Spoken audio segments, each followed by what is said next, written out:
right, hello again. Here we are doing 1 and 2 step equations. So remember when you do the 1 or 2 step equations, I ask you to just go ahead and draw a line wherever you see the equal sign. We just want to split it up so that we can see the expression on the left hand side and the expression on the right hand side. So these are just 1 or 2 step equations. So what we're going to do is we're going to identify how many terms we have over here, because there's nothing to simplify on either side. So we have 1 term, 2 terms. Now remember, to solve, what we want to do is get the variable by itself. So we want to keep the x here. It's everything else we want to go to the other side.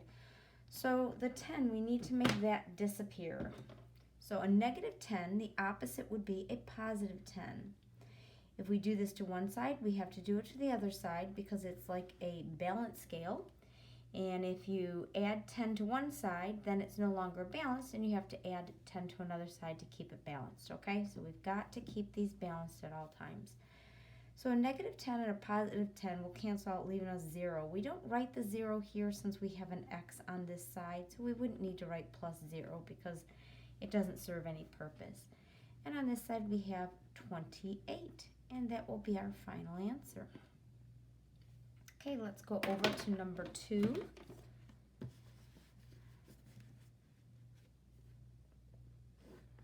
I'm just going to draw some of these lines right now to keep them separated.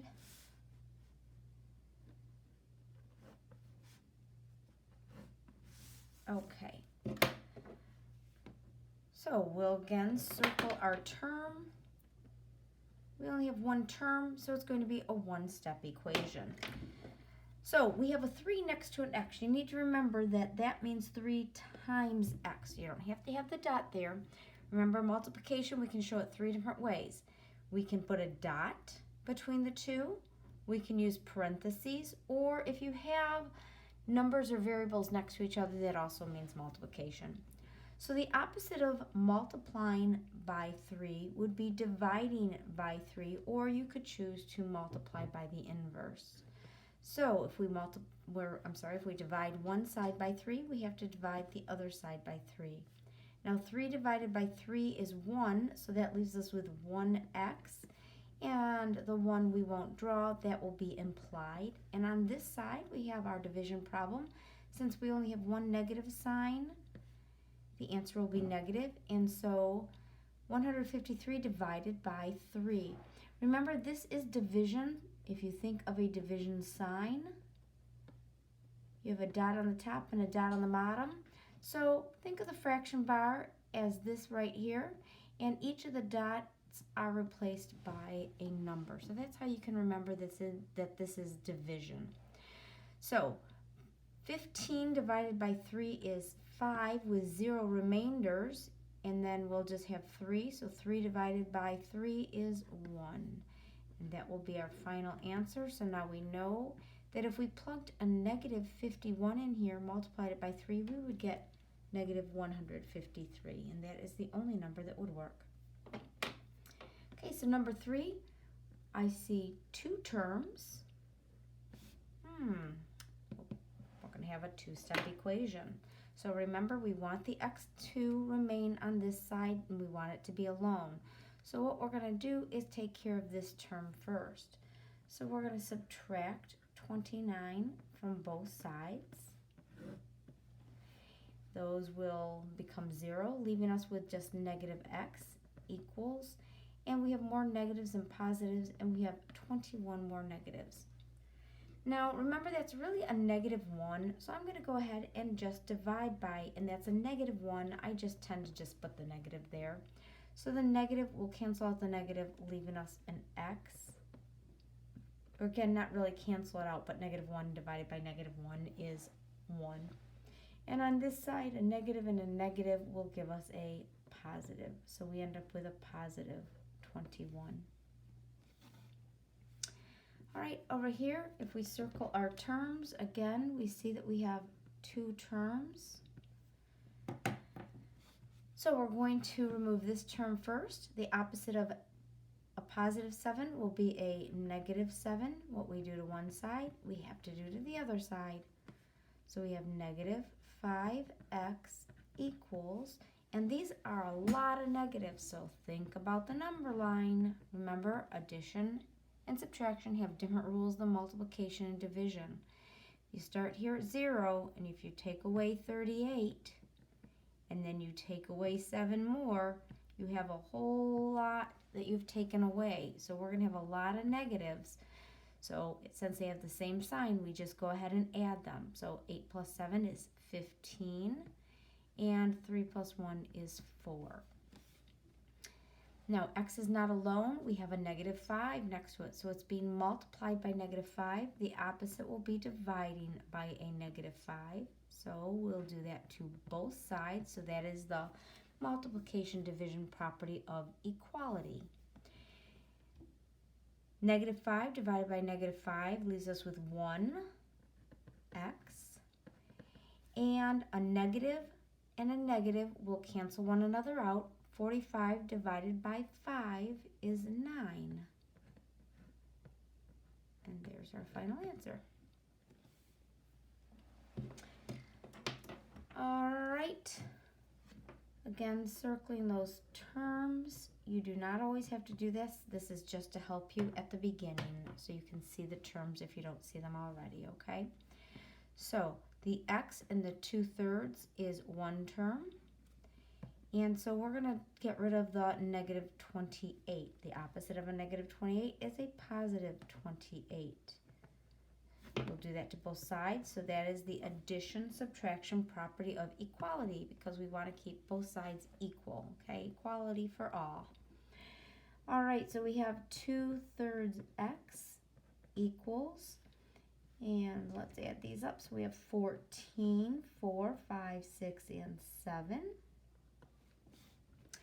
All right, now, I wish I had a pencil here, and I don't, so I will do this in pen. We have x times 2/3. So what we're thinking in our heads might be, okay, so the opposite will be doing 2/3, and I'm going to write it over here, 2/3 divided by 2/3. Well, remember what your 5th grade teacher taught you? Keep, change, flip. And so what we're really doing is multiplying by the inverse. So I'm going to say times 3/2. Another way you can look at it is the opposite of multiplying by 2 is dividing by 2. The opposite of dividing by 3 is multiplying by 3, okay? So we just have the inverse. The 2 divided by 2 will be 1. Each 3 divided by 3 is 1, leaving us again with only 1x. So if we multiply this side by 3/2, we have to multiply this side also by 3/2. And I always like to make them both fractions. So I noticed that both 2 and 74 are even numbers, so those can both be divided by 2. So 2 divided by 2 is 1, and 74 divided by 2 is, let's see, 35, 36, 37. Now we just have to multiply our numerators. Our denominators are 1, so we won't need those. So 37 multiplied by 3 is 21, 9, 10, 11. So that'd be 111 is our final answer. Okay, and last here, I see again 2 terms on this side. So we're going to move this one. We'll get that one out of the way. So the opposite of 81 will be a negative 81. So we do this to both sides because that is the addition subtraction property of equality. So since this will turn into 0, I still have this, so we'll just put negative 4x/7 equals, and I have more negatives than positives, and it looks like we have 60 more negatives.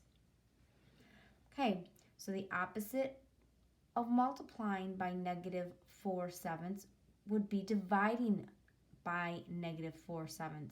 But remember, keep, change, flip. So we're going to keep this, change division to multiplication, and flip it so that the 7 is on the top, and I'll put my negative 4 right here. So if I multiply this side by negative 7/4, I must multiply this side by a negative 7/4. And remember, it doesn't really matter if the negative's on the 4 or the 7. So the 4's, negative 4 divided by negative 4 is 1. 7 divided by 7 is also 1. So that leaves us with 1x.